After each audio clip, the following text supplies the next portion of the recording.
आमदार अभिजितजी पाटील यांनी श्री विठुरायाच्या पादुका आपल्या डोक्यावर घेत श्री विठ्ठल संरक्षण दिन मोठ्या उत्साहात साजरा करण्यात आला आहे। इसवी सन 1695 ते 1699 या काळात मुघल बादशाह औरंगजेबाने महाराष्ट्रातील श्री क्षेत्र तुळजापूर आणि श्री क्षेत्र पंढरपूरसह विविध हिंदू देवस्थाने उद्ध्वस्त करण्याचा प्रयत्न केला होता।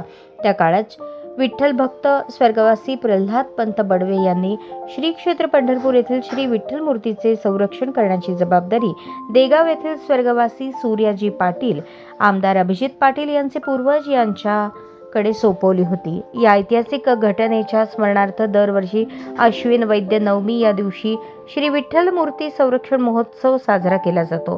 परंपरेनुसार यावर्षीचा श्री विठ्ठल मूर्ती संरक्षण महोत्सव 2025 हा धार्मिक आणि सांस्कृतिक उत्साहात भक्तिभावाने पार पडला।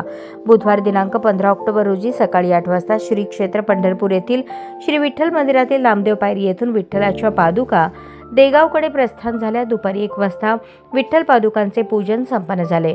यावेळी महाराष्ट्राचे लोकप्रिय कीर्तनकार हरिभक्तपरायण निवृत्ती महाराज इंदुरीकर यांचे प्रभावी कीर्तन, सायंकाळी हरिभक्तपरायण चैतन्य महाराज वाडेकर यांचे कीर्तन भक्तिभावाने संपन्न झाले। सुमारे 350 वर्षांपूर्वी श्री विठ्ठल मूर्ती देगाव येथील विहिरीत आणि वाड्याच्या तळघरात सुरक्षित ठेवण्यात आली होती। त्या ऐतिहासिक प्रसंगाच्या स्मरणार्थ आजही ग्रामस्थ या दिवसाचे औचित्य राखून मूर्ती संरक्षण दिन साजरा करतात। जय जय राम कृष्ण हरी या जयघोषाने आणि विठ्ठल भक्तीच्या भावनेने संपूर्ण परिसर दुमदुमला होता।